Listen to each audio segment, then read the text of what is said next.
This is Jed Disler, and welcome to The Piano Maven, your friendly podcast guide to piano recordings. I'm sorry I did not have this episode ready yesterday on Monday, but today is Tuesday, so I'm making up for lost time. I had a lot of things to do yesterday, but I wanted to have an episode for you about Messiaen's monumental cycle of piano pieces, Vingt regards sur l'enfant Jésus, 20 looks at the baby Jesus. Before I talk about the piece, I want to invite you to subscribe to the Piano Maven through my Substack page, and I've provided a link to do so in our episode description. If you take out a paid subscription, you get a free download at the start of each month, so that's a nice little perk. And your paid subscription also helps keep this podcast alive and afloat throughout the year. Several subscribers have been asking me for, almost a year, I guess, to do a talk about the recordings and the catalog of Messiaen's Vingt regards sur l'enfant Jésus. Now, to be honest, I have not heard each and every recording of this cycle. I know pretty much what the recordings are. I'm talking about versions that are both in print and out of print.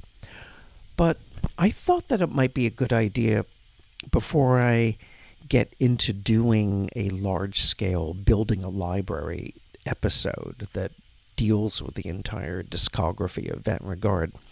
I thought maybe I could just tide you over by talking about 4 recorded versions for the time being.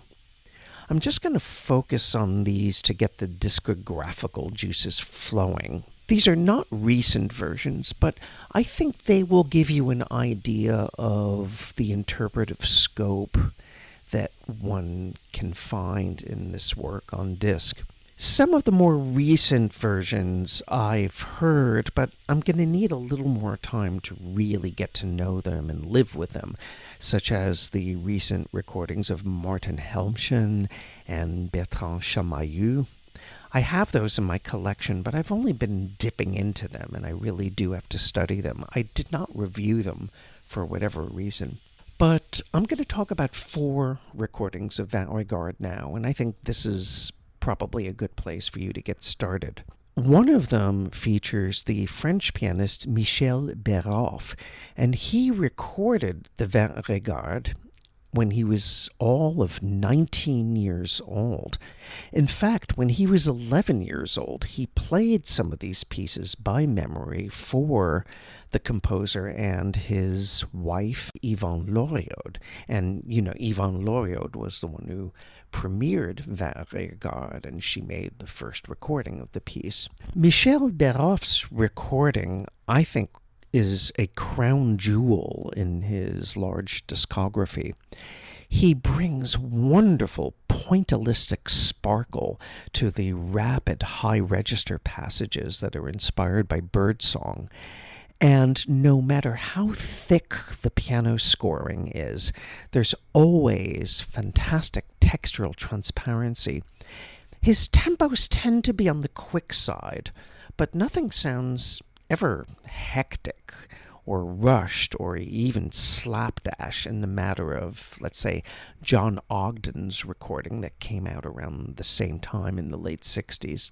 It's true that the music does cry out for expansiveness and breadth and gravitas and a little more resonance than Beroff sometimes allows, but you really cannot discount such stunning pianism, and I think this recording has really stood the test of time. Now, in the more reflective and intellectualized realm of interpretation of Vingt regards, there was Peter Serkin's 1973 recording for RCA Victor.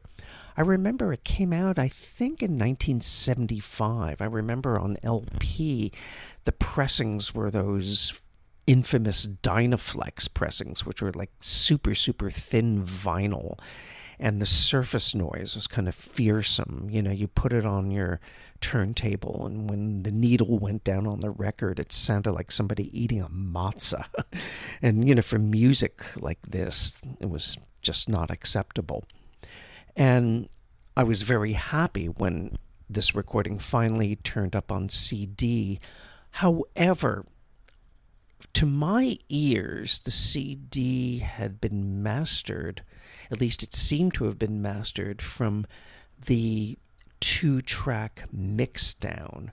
It was originally recorded on 8 tracks with microphones in different places, with the intention of the recording eventually coming out in a quadraphonic manifestation on LP. I don't know if a quad version ever appeared, but if the 8-track tapes exist, it really should be remastered in a surround sound version, because there is a little bit of compression, it seems, in this 2-track mixdown.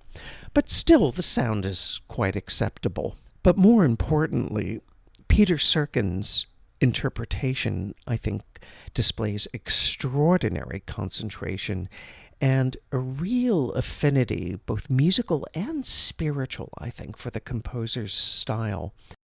Serkin's very flexible kind of virtuosity results in more personalized and deeper interpretations than one often hears. And I'll give you a few examples.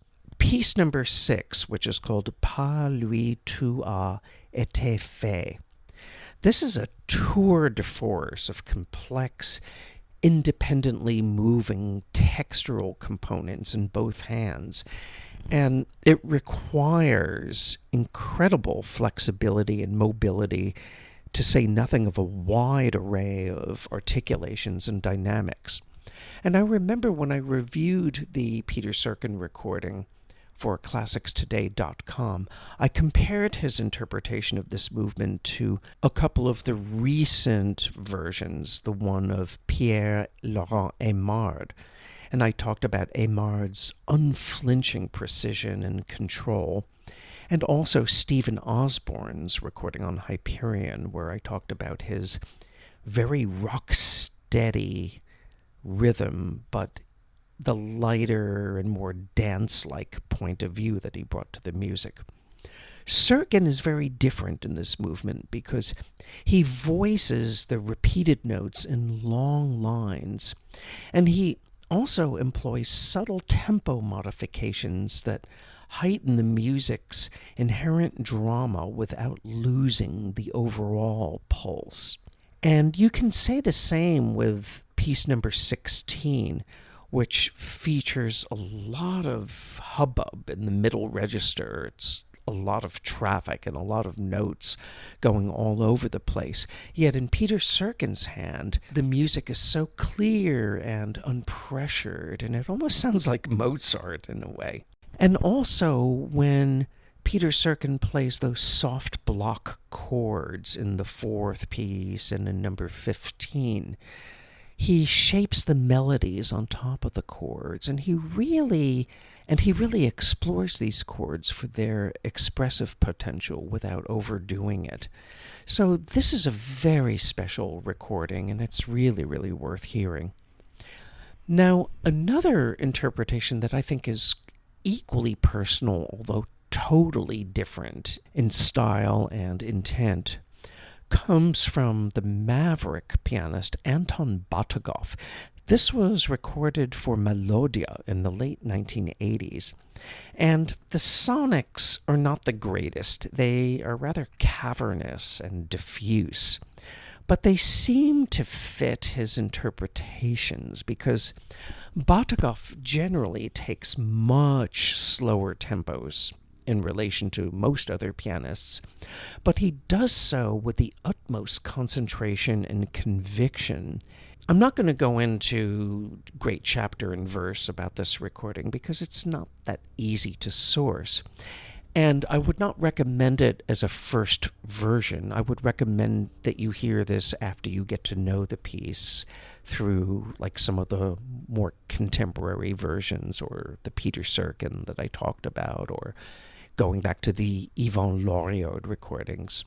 Anyway, about these slow tempos, my late and dear friend Alan Evans, who knew Anton Batagov very well, told me that when Batagov met Messiaen, he asked the composer about these slow tempos and is it okay to take tempos that are this slow? And apparently Messiaen said they can never be slow enough. Now, I don't know if that's true or not, but it certainly sounds plausible. The only problem with this recording, if you have the physical discs, is that not each and every of the 20 pieces has its own track. They give you 2 or 3 pieces per track, which is kind of a pain in the butt. And because the tempos are slow, the interpretation necessarily spills onto 3 CDs. Usually Vingt Regarde fits pretty comfortably onto a pair of CDs, onto 2 CDs. So this is a 3 CD set. But if you can find it, it's really, really fascinating. The 4th recording I want to talk about, this is one I have great affection for. The pianist Jean-Rodolphe Kars, that's Kars, made just a handful of studio recordings for Decca in the 1970s, and then he ended his concert career in 1981 to enter the priesthood. Among the Decca recordings included just a few excerpts from the Vingt Regarde, and these were such wonderful performances that I thought, gee, it was a shame that he did not get around to recording the complete cycle because it would have probably been a reference version. However, a live performance does exist with Jean-Rodolphe Kars. It was recorded in the small hall of the Concertgebouw in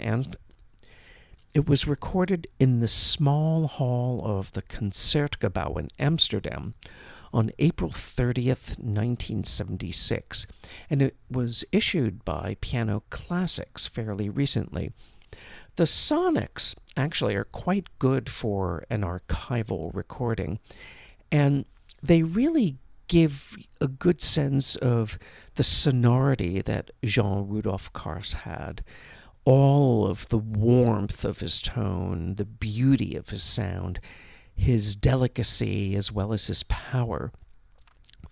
Now, there are occasional tape warbles that probably were in the source tape, and over the course of the evening, the piano slipped out of tune on a few notes, which I guess is inevitable if you're going to play 2.5 hours of Messiaen. But these problems hardly matter in light of the pianist's remarkable interpretation. He sets the stage just beautifully by doling out that first piece's luminous chords and bell-like repeated notes with great patience and long, long lines. And then in the second piece, what striking contrasts he conjures up between those fast runs and then the intricately voiced high register chords. And that spacious singing quality that Kars brings to number 4's opening motif continues. It spills over into the central section's rather harsh dissonances, so they don't sound as harsh or percussive as they often do. And then in piece number 6, that I talked about with Peter Serkin in detail. Now, because there's so much going on in the piano writing, often pianists get an adrenaline rush in live performance, and that does happen here. Yet he manages to temper his inspiration of the moment by keeping the pulse rock steady and with varied articulation, and that's really quite impressive. And I'm also thinking about how he plays the final piece with those crazy arpeggiated figures running back and forth in opposite directions in both hands. And this music here sounds so joyous. Often it just gets banged out, for whatever reason. But here it has quite a luminous and joyful quality. And for all of this pianist's loving care over details, he weaves all 20 pieces into a cumulatively fulfilling whole, and he does so by means of judicious pacing and this sixth sense that he has for knowing just when to press forward and when to linger, and also how to approach climaxes for maximum dramatic and emotional impact. So he really has the big picture in his mind, seemingly from the very first piece. And happily, Jean-Rodolphe Kars sanctioned this performance for release. And he was especially happy because this release marked the 40th anniversary of his baptism into the Catholic Church, as well as the 25th anniversary of Messiaen's death. And we're very lucky that this performance was preserved and released. So these 4 recordings of Vingt regards sur l'enfant Jésus of Messiaen, with pianists Michel Beroff, Peter Serkin, Anton Batagov, and Jean-Rodolphe Kars, probably will give you an idea of the wide interpretive scope that one can find in recorded interpretations. These may not necessarily be my quote-unquote reference versions, but if you start exploring them, I think you'll get a good idea of the range of interpretive possibilities. And I will be devoting either one large episode or several smaller episodes to the fuller Vingt regards discography, and I will be talking about the most recent releases. This is Jed Disler, and you've been listening to The Piano Maven, your friendly podcast guide to piano recordings. Thanks so much for tuning in, and I'll be with you next time.